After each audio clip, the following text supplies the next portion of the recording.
कभी कभी आपकी अच्छाई आपके लिए मुसीबत बन जाती है और कभी कभी आपकी मुसीबत आपके लिए अच्छाई बन जाती है। शायद इस बात की समझ आप लोगों को तब आएगी जब आप मेरी पूरी कहानी सुन लेंगे। मुझे आज भी वो दिन याद है जब वो नन्ही सी जान गंदी सी झोपड़ी में जमीन पर पड़ी थी। मुझे नहीं पता था कि मेरे साथ क्या होने वाला है। जब अचानक मुझे अपने पास कुछ महसूस हुआ तो मैं हैरान रह गई। उस वक्त मुझे उस चीज से डर लगा था। पता नहीं उसे चीज कहना ठीक होगा या नहीं, लेकिन मैं बहुत ज्यादा डर गई थी। थोड़ी देर बाद ही मुझे ये पता चला कि मैं इस दुनिया की सबसे खुशकिस्मत औरत बनने वाली हूँ, क्योंकि जैसे ही उसने मेरा मेरा नाम सोनाली है और मेरी कहानी एक आम लड़की की कहानी है जिसने सपने तो बड़े देखे थे, लेकिन किस्मत ने ऐसे रास्ते पर डाल दिया जहाँ सपनों की शुरुआत दुख दर्द से होती हुई निकली। मेरी शादी एक ऐसे आदमी से हुई जो मुझसे 15 साल बड़ा था। मुझे लगा कि शायद मेरी जिंदगी बेहतर हो जाएगी, लेकिन ये मेरी बहुत बड़ी गलत फहमी थी जो जल्दी ही खत्म हो गई। शादी के बाद मैं एक जॉइंट फैमिली का हिस्सा बन गई। घर में मेरी सास, नंदे, देवर, जेठानी और देवरानियां थीं। ऐसा लगता था जैसे मैं किसी बहुत बड़े मेले में फंस गई हूँ, जहाँ हर इंसान मुझे अपनी मर्जी के मुताबिक ढालना चाहता था। मेरे दिन की शुरुआत काम से होती और दिन का अंत थकान से। सुबह से रात तक सिर्फ काम ही काम। हर वक्त किसी न किसी की बातें सुनना, किसी की शिकायत और किसी का ताना झेलना। मेरी सास और नंदे बार बार मुझे याद दिलाती थीं कि मैं गरीब घर से आई हूँ और मेरे दहेज न लाने का बोझ हर बार मुझ पर ही डाल दिया जाता था। मेरा पति सुनील, जो मेरी जिंदगी का सहारा होना चाहिए था, वो भी मेरी तकलीफों को बढ़ाता ही था। वो हर तरह के जुल्म मुझ पर करता जो एक पति अपनी पत्नी पर कर सकता है। उसका व्यवहार ठंडा और बेहद बेरुखी से भरा था। मैं किसी से अपने दिल की बात नहीं कर सकती थी, क्योंकि अगर मैं कुछ कहती तो यही जवाब मिलता कि ये पति का अधिकार है, पत्नी को सब्र करना चाहिए। मैं अपने दिल को यही समझाती रही कि शायद वक्त के साथ सब कुछ ठीक हो जाएगा। मेरे दिल में ये उम्मीद थी कि शायद औलाद होने के बाद मेरी जिंदगी में कुछ सुकून आ जाएगा। मैं अक्सर सोचती थी कि अगर मेरे पास एक बच्चा हो तो मैं अपनी खुशियां उस बच्चे में ढूंढ लूंगी, अपना सारा प्यार उसे दे दूंगी। लेकिन ये उम्मीद भी वक्त के साथ धुंधली हो गई, क्योंकि मेरा पति ना तो मेरे पास होता और ना ही कोई उम्मीद देता। मैंने कई बार सोचा कि अपनी तकलीफों के बारे में किसी को बताऊं, लेकिन फिर दिल में ये ख्याल आता कि कोई मेरी बात पर यकीन नहीं करेगा। एक दिन मैं बाजार में खड़ी थी जब एक अजनबी औरत मेरे पास आई और मुझे ध्यान से देखने लगी। वो बोली, तुम सुनील की पत्नी हो? मैं हैरान हुई और पूछा कि वो मुझे कैसे जानती है। उसने कहा कि उसने मेरी तस्वीर देखी थी। फिर उसने जो बताया उसे सुनकर मेरा दिल दहल गया। वो बोली, मैं तुम्हारे पति की पहली बीवी हूँ। ये सुनकर मेरे पैरों तले से जमीन खिसक गई। मैं हैरान और अविश्वास में उसे देखने लगी। उसने कहा कि सुनील ने उससे शादी की थी, लेकिन उसने तलाक ले लिया क्योंकि वो कभी भी एक बाप नहीं बन सकता था। उसने ये भी बताया कि सुनील के हालात कभी ठीक नहीं रहे और ना आगे ठीक होने की कोई उम्मीद थी, इसलिए उसने अपनी जिंदगी बर्बाद होने से बचा ली। ये सुनकर मेरी आंखों के सामने अंधेरा छा गया। मैंने उस औरत से कहा कि मुझे ये सब नहीं पता था। उसने अफसोस जताते हुए कहा, उन लोगों ने तुम्हें धोखा दिया है। तुम तो अभी जवान हो, खूबसूरत हो। तुम्हारे लिए बेहतर यही होगा कि तुम इस रिश्ते से अलग हो जाओ, वरना तुम्हारी जिंदगी भी बर्बाद हो जाएगी। मैंने दिल ही दिल में उसकी बात की सच्चाई को महसूस किया, लेकिन मेरी जुबान चुप रही। मैंने बस उससे कहा कि वो मेरे मामले में ज्यादा ना बोले। शायद ये मेरी समझदारी थी या फिर कमजोरी, लेकिन मैंने उससे और कुछ नहीं कहा। जब मैं घर वापस आई तो मेरे दिल पर एक बोझ था। मैं सोच रही थी कि उन लोगों ने मुझसे इतना बड़ा झूठ क्यों बोला, मुझे धोखे से इस रिश्ते में क्यों फंसाया गया। क्या मैं इतनी बेवकूफ थी कि अपनी जिंदगी का फैसला झूठ पर कर बैठी? लेकिन मेरे इन सवालों के जवाब अब किसी के भी पास नहीं थे। रात को जब सब सो गए, मैं अकेली बैठकर अपने आंसुओं से दिल का बोझ हल्का करती रही। मैंने सोचा कि अब मुझे क्या करना चाहिए। क्या मैं इस रिश्ते में रहकर अपनी जिंदगी इसी तरह बर्बाद करती रहूं, या फिर अपनी जिंदगी को एक नए सिरे से शुरू करने की हिम्मत करूं? ये वो पल था जब मैंने पहली बार अपने बारे में सोचा शायद ये मेरी जिंदगी का एक नया मोड़ था, लेकिन इस मोड़ पर क्या करना था, ये फैसला अभी बाकी था। मैं अपने माँ बाप की सबसे छोटी बेटी हूँ। हम एक गरीब घराने से बिलोंग करते हैं और मेरे माँ बाप ने मुझे बड़े अरमानों से पाला था। मेरी बड़ी बहन की शादी हो चुकी थी और वो अपने पति के घर में रहती थी। जब मुझे अपने पति की पहली पत्नी के बारे में पता चला और ये भी कि वो कभी बाप नहीं बन सकता, तो मेरी दुनिया अंधेरे में डूब गई। मैंने ये बात अपने माँ बाप को बताने के बारे में सोचा, लेकिन तुरंत ही दिल ने कहा कि वो पहले ही कितनी परेशानियों का सामना कर रहे हैं, उन पर और बोझ डालना ठीक नहीं होगा। इसी सोच के साथ मैंने अपनी बहन से बात करने का फैसला किया। वो बड़ी थी और मुझे लगा कि वो मेरी बात समझेगी और मेरी मदद करेगी। जब मैंने अपनी बहन को ये सब कुछ बताया, तो उसने मुझसे एक ऐसी बात कही जिसने मेरे दिल का बोझ और भी ज्यादा बढ़ा दिया था। वो कहने लगी, देखो सोनाली, हम गरीब लोग हैं। तुम जानती हो कि बिना दहेज के तुम्हारी शादी कैसे मुश्किल से हुई थी। ऐसे रिश्ते आसानी से नहीं मिलते। अब अगर तुम इस घर को छोड़कर वापस आ जाओगी, तो फिर तुम्हारी दोबारा शादी कौन करवाएगा? खुद सोचो, हमारे माँ बाप पहले ही परेशान हैं और हमारी बाकी बहनें भी बैठी हैं। उनकी शादियों का क्या होगा? मैं हैरत से उसकी बातें सुनती रही। मुझे लगा था कि वो मेरे दर्द को समझेगी, लेकिन वो मेरी तकलीफ को नजरअंदाज करने में लगी रही। वो मुझसे बोली, देखो, कुछ ना कुछ कमी तो होती है, लेकिन इसका मतलब ये नहीं कि घर छोड़ दिया जाए। अगर तुम मुझसे पूछो तो मैं भी खुश नहीं हूँ। मेरे भी बच्चे हैं और वे मुझे इतना तंग करते हैं कि तुम इसकी कल्पना भी नहीं कर सकती। अरे तुम तो किस्मत वाली हो कि तुम्हें बच्चों की परवरिश का कोई झंझट नहीं उठाना पड़ता। तुम अपनी जिंदगी सुकून से गुजार सकती हो। भगवान पर भरोसा रखो और आगे बढ़ो। वक्त के साथ सब कुछ ठीक हो जाएगा। मेरी बहन की बातें मेरे दिल पर बोझ बनकर रह गईं। मैं उसे कुछ ना कह सकी। मुझे लगा कि वो बड़ी है, मेरे हालात को समझेगी, लेकिन उसने मुझे और ज्यादा तोड़ दिया। मैं चुप हो गई, लेकिन मेरे अंदर एक तूफान उठ रहा था। जब मैं वापस अपने घर आई, तो दिल में एक अजीब सा खालीपन का एहसास था। मेरे दिल में सवाल उठ रहे थे, क्या मेरी बहन ने सही कहा? क्या वाकई मुझे हालात के साथ समझौता कर लेना चाहिए? लेकिन जब मैं अपने आसपास देखती, तो लगता कि यही हमारी दुनिया की सच्चाई है।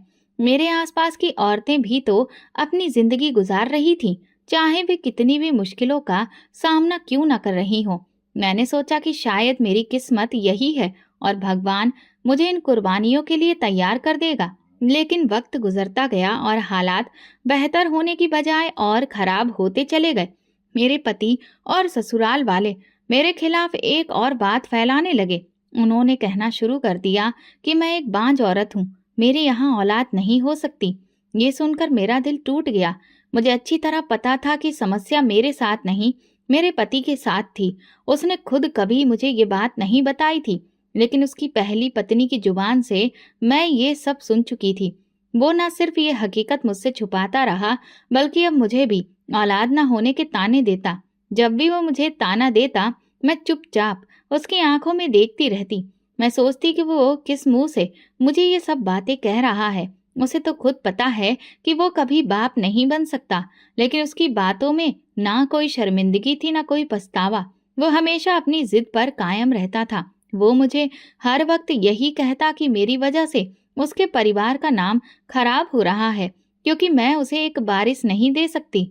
उनकी बातें सुनकर मेरा दिल चाहता कि उनसे कहूँ कि एक बार अपने बेटे को भी देखो और हकीकत का सामना करो, लेकिन मैं खामोश रहती। मेरे पास कोई सहारा नहीं था जो मेरी बातों को सुने और समझे। ये सब कुछ सहते सहते मेरी आत्मा तक थक चुकी थी। मैं अपने दिल को बार बार यही समझाती रही कि शायद भगवान मेरी इन कुर्बानियों का कुछ तो अच्छा सिला देगा, लेकिन दिन ब दिन मेरी उम्मीद कमजोर पड़ती जा रही थी। मैं देख रही थी कि हालात ना सिर्फ वैसे के वैसे थे, बल्कि और बिगड़ते जा रहे थे। मेरी जिंदगी एक दायरे में घूम रही थी, ना कोई रास्ता था, ना कोई उम्मीद। मेरे दिल में अक्सर ये सवाल उठता कि क्या ये जिंदगी इसी तरह गुजरेगी? क्या मुझे हमेशा इंसान और तकलीफों के साथ ही जीना होगा? लेकिन मेरे पास कोई जवाब नहीं था। मैं अकेली अपने दर्द के साथ जी रही थी और मेरे दिल में बस एक ही प्रार्थना रह गई थी कि भगवान मुझे इन मुश्किलों से किसी भी तरह से निकाल दे। लेकिन मेरी मुश्किलें खत्म होने की जगह और ज़्यादा बढ़ती जा रही थी। वो कहते हैं ना कि हर औरत माँ तो होती है, लेकिन हर औरत में माँ का दिल नहीं होता। मेरे अंदर वो दिल था। मैंने हमेशा बच्चों से मोहब्बत की थी और मेरे दिल में बच्चों के लिए एक अजीब सी कशिश थी, जैसे वो मेरी जिंदगी की खुशियों का ठिकाना हो। जब मैं अपनी बहनों के बच्चों को गोद में उठाती, उन्हें हंसते खेलते देखती, तो दिल चाहता था कि मेरे भी अपने बच्चे हों, जिन्हें मैं अपनी जान से ज्यादा चाहूं, जिन्हें अपने प्यार से परवान चढ़ाऊं। शादी के बाद ये ख्वाहिश और ज्यादा बढ़ गई थी। मेरे पति के व्यवहार और हालातों के तीखेपन होने की वजह से मैं हमेशा सोचती थी कि अगर मेरे अपने बच्चे होंगे तो शायद उनके सहारे मैं अपनी जिंदगी की परेशानियों को भूल जाऊंगी। लेकिन जब मुझे पता चला कि मेरे पति में वो कमी है जिसकी वजह से मैं कभी माँ नहीं बन सकती, तो मेरे दिल पर जैसे पहाड़ टूट पड़ा। ये बात ना सिर्फ मेरी जिंदगी के लिए एक डर बन गई, बल्कि मेरी अपनी पहचान की बुनियाद को भी इसने हिलाकर रख दिया। ये जानने के बाद बच्चों के लिए मेरा प्यार और बढ़ गया। मैं जहाँ भी किसी बच्चे को देखती, मेरा दिल मचलने लगता और दिल चाहता कि मेरे भी अपने बच्चे हों, जो मेरी गोद को भर दें और मेरी जिंदगी को खुशियों से भर दें। लेकिन सच्चाई ये थी कि मेरे पति के साथ ये मुमकिन नहीं था। ये सच्चाई मेरी जिंदगी की सबसे बड़ी मुश्किल बन गई थी। मेरे पति के दिल में ना मेरे लिए इज्जत थी, ना मोहब्बत। मैं जानती थी कि वो अच्छा आदमी नहीं है और वो मुझे इज्जत देगा भी नहीं।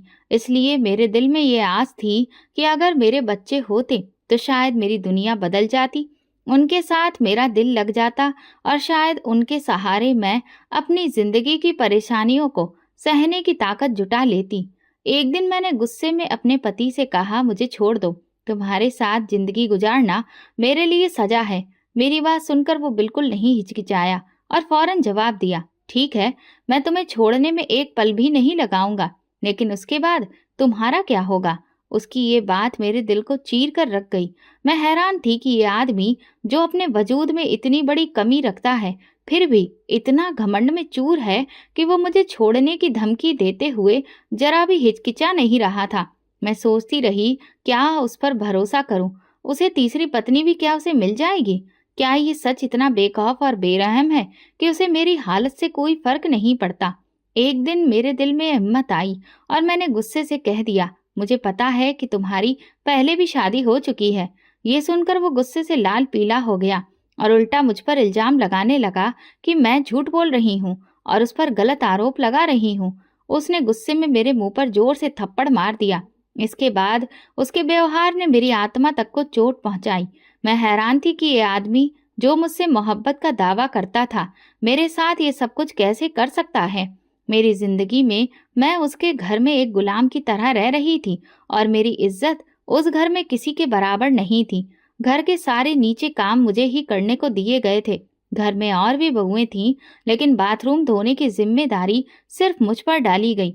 मुझे कहा जाता कि मैं अपनी औकात में रहूं, यहाँ तक कि कूड़ा कचरा उठाने का काम भी मेरा ही था। मुझे रोजाना बदबूदार कूड़ा उठाकर काफी दूर तक डंपर तक फेंकने जाना पड़ता था। वो जगह हद से ज्यादा बदबूदार और गंदी थी, लेकिन मुझे यही काम बार बार करना पड़ता। मुझे इस काम से नफरत थी, लेकिन मेरे पास और कोई रास्ता नहीं था। ये सब मेरे लिए बेइज्जती के बराबर था, लेकिन मैं खामोशी से सब सहती रही। जिंदगी की ये दिन मेरे लिए किसी परीक्षा से कम नहीं थे। मैं सोचती थी, क्या ये जिंदगी है? क्या मैं हमेशा इसी तरह बेइज्जती और गिरी हुई जिंदगी के साथ जीऊंगी? मेरा दिल हर वक्त मायूसी में डूबा रहता, लेकिन मेरी आंखों में एक उम्मीद बाकी थी। मैं भगवान से प्रार्थना करती थी कि वो मेरी मुश्किलों को खत्म करें और मुझे खुशियां दें, लेकिन हालात ऐसे थे कि वो मेरी मुश्किलें खत्म नहीं कर रहे थे। मैं आज तक समझ नहीं पाई कि मेरी जिंदगी को इस मुकाम पर आखिर लाया ही क्यों गया। न जाने कितने ही सवाल मेरे दिल में घूमते रहते थे, लेकिन जिनके जवाब कोई नहीं था। मेरे पति को काम के सिलसिले में दूसरे शहर जाना था। उसने मुझे बताया कि उसे वहां 7 से 8 महीने लग सकते हैं। उसके जाने की खबर मेरे लिए कोई खुशी या गम की वजह नहीं बनी, लेकिन जाते जाते उसने मुझे इतनी आज़ादी जरूर दी थी कि मैं बीच में अपनी माँ के घर जा सकती थी। ये इजाज़त मेरे लिए किसी खुशी से कम नहीं थी। अपने माँ बाप के घर जाकर कुछ वक्त गुजार लेना मेरे लिए सुकून की वजह था, क्योंकि वहाँ कम से कम मुझे अपने दिल का हाल सुनने वाले लोग तो मिल जाते। सर्दियों का मौसम आ चुका था। मेरे पास कोई भी अच्छा स्वेटर नहीं था। मेरे पति को कभी भी मेरी किसी जरूरत का ख्याल नहीं आया था और ना ही उसने कभी मुझे कुछ खरीद कर देने की जहमत उठाई थी। ऐसे में मेरे लिए सर्दी बर्दाश्त करना एक अलग मुश्किल बन गई थी। मेरी देवरानी ने शायद हमदर्दी के तौर पर या फिर अपनी पुरानी चीजों से जान छुड़ाने के लिए मुझे अपने कुछ पुराने स्वेटर दे दिए। लेकिन समस्या ये थी कि देवरानी काफी मोटी थी और उसके स्वेटर मुझे बहुत ढीले होते थे। जब मैं खुद को आईने में देखती तो अपनी शक्ल पहचानना भी मुश्किल हो जाता। वे स्वेटर बहुत ज्यादा पुराने और उतरे हुए रंग के थे, लेकिन अब मेरे पास कोई और विकल्प नहीं था। मैं उन्हें पहनकर काम करती और खुद को तसल्ली देती कि कम से कम सर्दी से बचने का कोई जरिया तो है। लेकिन दिल में एक अजीब सा एहसास रहता कि मैं हमेशा दूसरों की पुरानी चीजों पर गुजारा क्यों कर रही हूँ। क्या मेरी अपनी कोई हैसियत नहीं? क्या मैं इस लायक भी नहीं कि अपने लिए कोई अच्छी चीज खरीद सकूं? ये सब सोचते हुए मैं अक्सर अपने सपनों में खो जाती थी, जहां मैं अच्छी अच्छी चीजें खरीद सकती थी और रंगीन सपने देखती थी। लेकिन सच्चाई वही थी जो सामने थी। एक दिन मेरी जिंदगी में ऐसा मोड़ आया कि एक नया आगाज हुआ। वो रोज की तरह एक मामूली दिन था, जब मुझे घर का कूड़ा उठाकर डंपर तक ले जाना था। मैं बदबू से परेशान अपनी किस्मत को कोसती हुई कूड़े के ढेर के पास पहुंची। मैं बदबूदार जगह की तरफ धीरे धीरे जा रही थी। ये रास्ता मेरे लिए बहुत मुश्किल था, लेकिन मेरे पास और कोई चारा नहीं था। जब मैं डंपर के पास पहुंची और कूड़े की पॉलीथीन उसके अंदर फेंकने लगी, तो अचानक मुझे एक नवजात बच्चे के रोने की आवाज सुनाई दी। मैं रुक गई और हैरानी से इधर उधर देखने लगी कि आवाज कहाँ से आ रही थी। यहाँ तो आसपास कोई भी नहीं था, न कोई घर था, ना ही कोई इंसान नजर आ रहा था। एक पल के लिए मुझे लगा कि बच्चों के लिए मेरी ख्वाहिश इतनी ज्यादा बढ़ गई है कि उसका ख्याल और एहसास मेरे मन पर हद से ज्यादा हावी हो चुका है और मुझे वहम होने लगा है। मैंने खुद को समझाया कि यहाँ किसी बच्चे का होना मुमकिन ही नहीं, लेकिन दिल अभी भी बेचैन था। मैंने दोबारा कान लगाकर ध्यान से सुनने की कोशिश की और वही आवाज फिर से आई, बिल्कुल वैसी जैसे कोई बच्चा जोर जोर से रो रहा हो। मेरा दिल कांप उठा। मैंने बेचैनी से डंपर के अंदर झांका और जो मंजर मेरी आंखों ने देखा उसने मुझे एक पल के लिए पत्थर जैसा बना दिया। डंपर के अंदर कूड़े के ढेर के बीच एक बच्चा पड़ा था। मेरा दिल धड़कना भूल गया। मैंने जल्दी से अपने होश संभाले और बिना एक पल गवाए बच्चे को बाहर निकाल लिया। वो एक छोटा सा नाजुक सा बच्चा था, जिसका शरीर पूरी गंदगी और सर्दी से कांप रहा था। मैंने उसे तुरंत अपने सीने से लगा लिया और मेरे दिल में एक अजीब सा सुकून पैदा हुआ, जैसे कि ये बच्चा मेरे लिए ही वहां आया हो। मैंने बच्चे को अपनी साड़ी के पल्लू में लपेट लिया ताकि उसे सर्दी और लोगों की नजरों से बचा सकूं। फिर मैं जल्दी जल्दी घर की तरफ भागी। मेरे दिल की धड़कन तेज हो रही थी और मन में हजारों सवाल उठ रहे थे। ये बच्चा कौन था? मेरे दिमाग में किसी और बात के लिए कोई ठहराव नहीं था। बस इतना था कि बच्चा मेरे हाथों में था और मैं उसे अपने सीने से लगाए घर में दाखिल हुई। मैंने सोचा भी नहीं था कि इस बात पर घर वाले क्या कहेंगे या उनका रिएक्शन क्या होगा। उन सब बातों से बिल्कुल बेपरवाह मैं बस एक बात पर अटल थी कि अब मैं इस बच्चे को अपने पास रखूंगी, उसे अपनी जिंदगी का सहारा बनाऊंगी और उसके साथ अपने खूबसूरत लम्हे जीऊंगी। लेकिन जब मैं घर में घुसी तो सामने के मंजर को देखकर मेरी हैरानी का कोई ठिकाना नहीं रहा। मेरा पति आज ही वापस आ गया था, जो 7-8 महीने से दूसरे शहर में नौकरी कर रहा था। वो लौट आया था और अब हम दोनों का सामना एक अजीब हालात से था। मेरे पति और ससुराल वाले इस बच्चे को देखकर हैरान रह गए। बच्चा बिल्कुल नवजात था। ऐसा लग रहा था जैसे अभी अभी पैदा हुआ हो। सबके चेहरे पर सवालिया निशान थे और उन्होंने तुरंत अपनी कहानी बनाना शुरू कर दी कि शायद ये बच्चा मेरा ही है, क्योंकि वो बच्चा इतना छोटा और कमजोर था। और मेरी हालत भी कुछ अजीब सी हो गई थी। मेरी हालत देखकर उन्होंने ये नतीजा निकाल लिया कि ये बच्चा मेरी ही कोख से निकला है। मेरे लिए सब कुछ बहुत मुश्किल था। जब मैंने कहा कि बच्चा मेरा नहीं है और तुम लोग पागल हो गए हो क्या, मैंने तो इसे कहीं से उठाया है। इस पर मेरी सास मुझ पर बरस पड़ी। उनकी आवाज में गुस्सा और हैरानी थी। वे ना सिर्फ मुझसे इस तरह की बातें कर रही थी, बल्कि पूरे यकीन के साथ कह रही थी कि उनके मन में इस बात का पहले ही शक था कि ये बच्चा जरूर मेरा ही है। मेरे इनकार करने पर उन्होंने कहा कि मैं झूठ बोल रही हूँ। उन्होंने ये भी कहा कि वैसे भी तुम्हारा पति तो घर पर नहीं था और तुम इस बीच कई बार अपनी माँ के घर आती जाती रही हो। लगता है तुमने किसी और के साथ कुछ कर लिया है। फिर उन्होंने मेरे सर्दियों में पहने जाने वाले लंबे खुले और ढीले स्वेटरों पर भी सवाल उठाना शुरू कर दिया। कहने लगी कि तुम ये ढीले स्वेटर इसलिए पहनती थी ताकि तुम अपने शरीर की हालत छुपा सको और हमें कुछ पता ना चल सके। ये सब सुनकर मुझे बहुत गहरा दुख हुआ, क्योंकि मैंने कभी किसी के सामने अपनी मुश्किलों को नहीं बताया था। वे लोग सिर्फ अपने अंदाज से मेरे हालात को समझ रहे थे, लेकिन उन्होंने कभी ये समझने की कोशिश नहीं की कि मैं खुद कितनी ज्यादा परेशान थी। मेरे कपड़े, मेरी हालत और मेरे हर कदम पर वे इस तरह ध्यान दे रहे थे जैसे मेरी कोई इज्जत ही नहीं थी। मेरी सास ने कहा कि ये बच्चा मेरे बेटे का तो हो ही नहीं सकता। इसका मतलब ये है कि बच्चा किसी और का है और मेरा अपना है, जिसे मैंने खुद पैदा किया है। उनका ये इल्जाम मेरे लिए कांटे जैसा चुभ गया। मैं पहले ही परेशानियों में डूबी हुई थी और अब उन्होंने मुझे दूसरे नजरिए से देखना शुरू कर दिया था। वे ना सिर्फ मेरी कमजोरी को उजागर कर रहे थे, बल्कि मेरी जिंदगी के सारे रास्ते भी बंद कर रहे थे।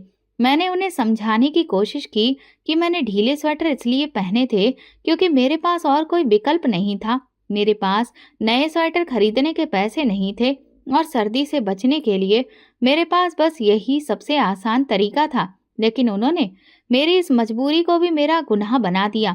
मेरा दिल इन सारे इल्जामों को बर्दाश्त करने के लिए तैयार नहीं था, लेकिन फिर भी मैं उनसे कुछ नहीं कह सकी। मैं चुपचाप खड़ी होकर उनकी बातें सुनती रही और बस उनका मुंह देखती रही कि अब मैं उन्हें कैसे समझाऊं कि ये बच्चा मेरा नहीं। मैं तो बस उस बच्चे की जान बचाने की, उसकी हालत सुधारने की कोशिश कर रही थी। ये इल्जाम लगाने वाले लोग मेरे लिए कितने करीब थे, लेकिन मैं उन्हें अपना दर्द नहीं सुना सकती थी। इन सारे इल्जामों के उलझे हुए माहौल में मुझे ऐसा लगा कि इस घर में मैं अपनी हैसियत कभी भी नहीं पा सकूंगी। न चाहे जितनी भी कोशिश कर लूं, लेकिन कुछ ना कुछ किसी नए इल्जाम की सूरत में मुझ पर सवाल उठा ही दिए जाते थे।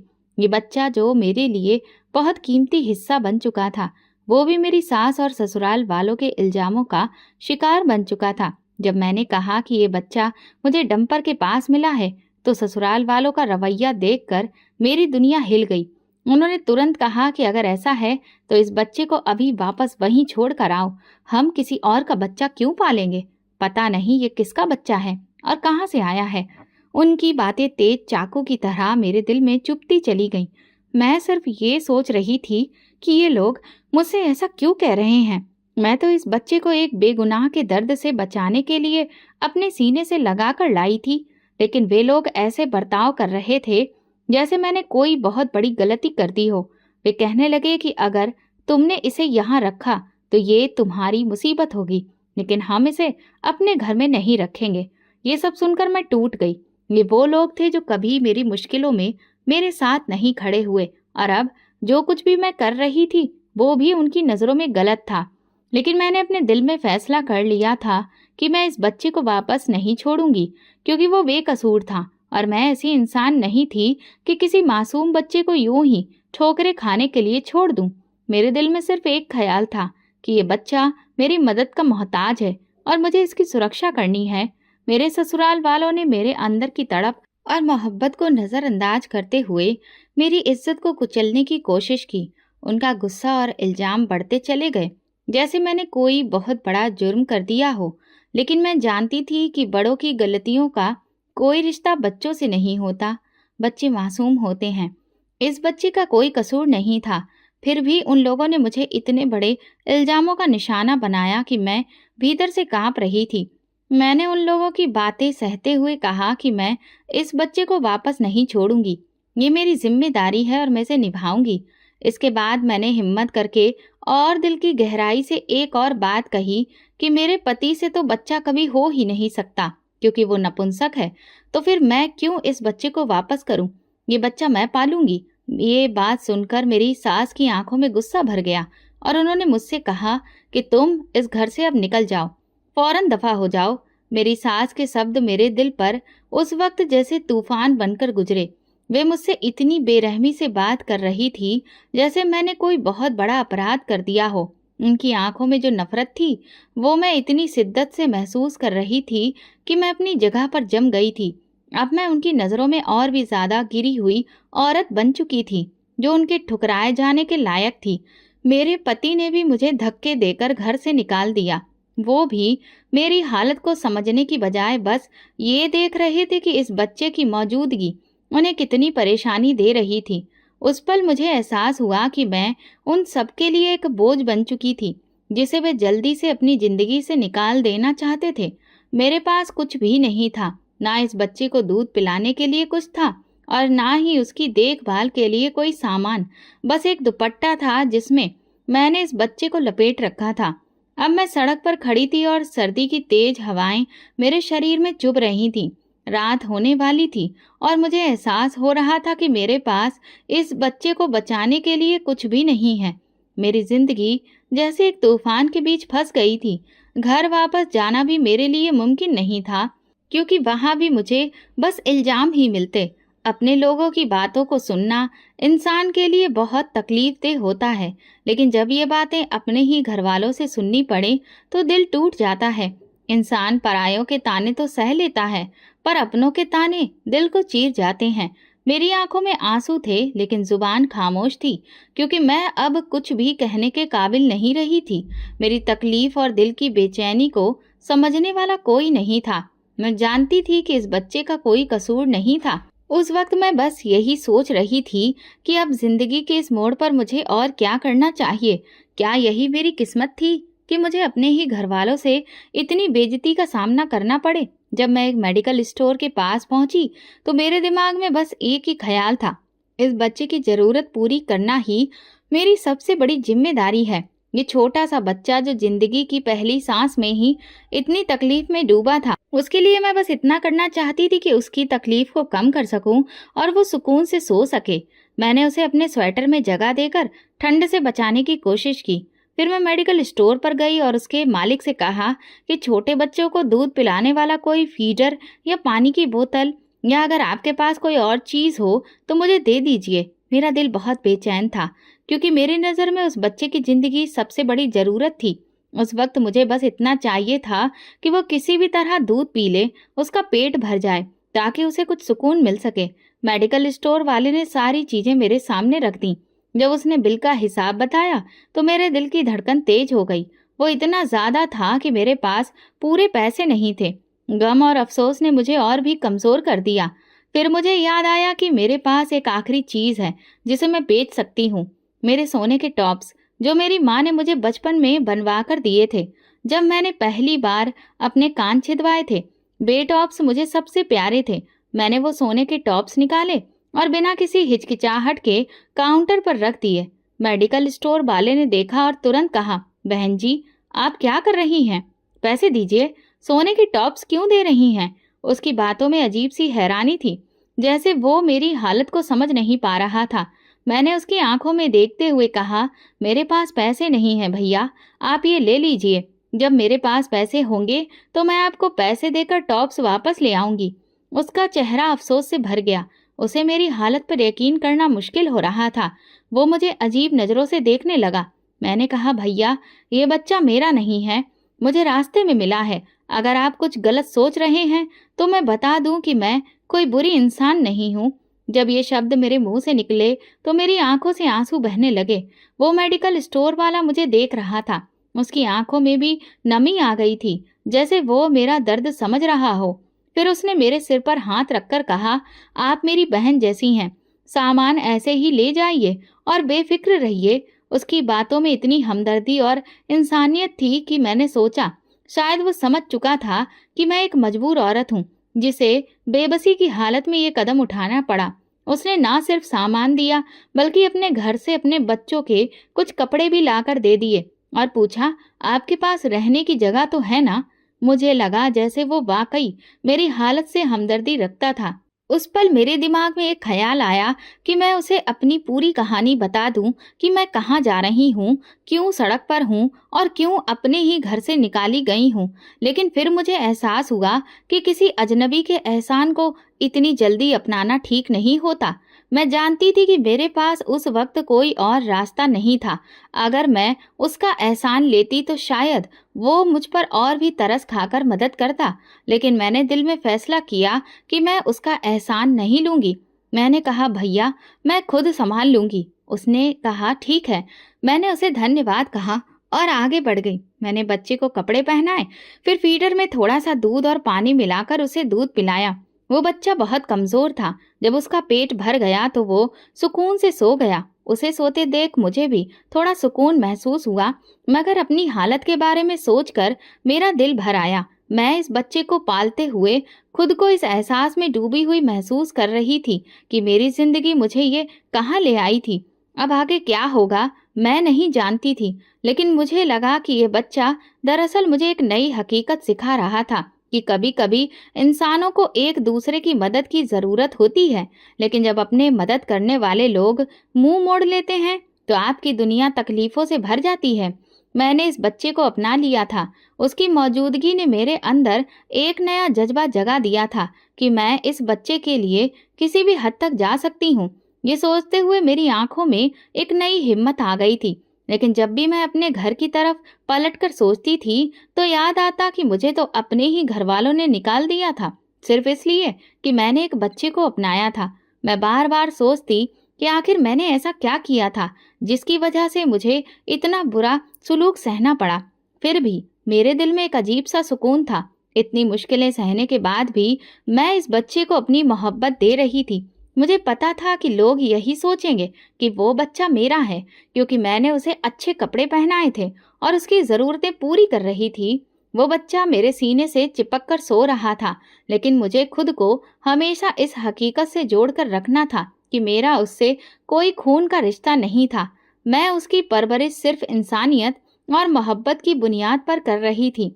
उस पल में खुद को उस बच्चे के लिए एक माँ की तरह महसूस कर रही थी और उसकी मौजूदगी मुझे ऐसा सुकून दे रही थी जो किसी और इंसान के साथ मुमकिन नहीं था।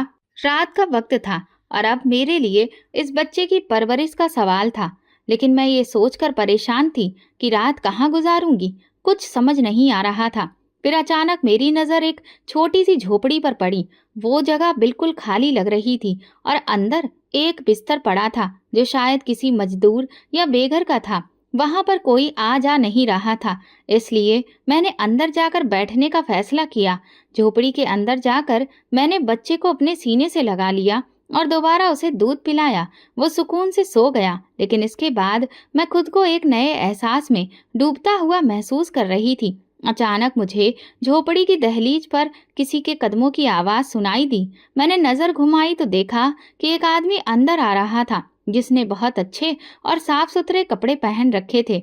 उसकी गर्दन में एक कार्ड लटका था जिससे लग रहा था कि वो किसी कंपनी से ताल्लुक रखता है।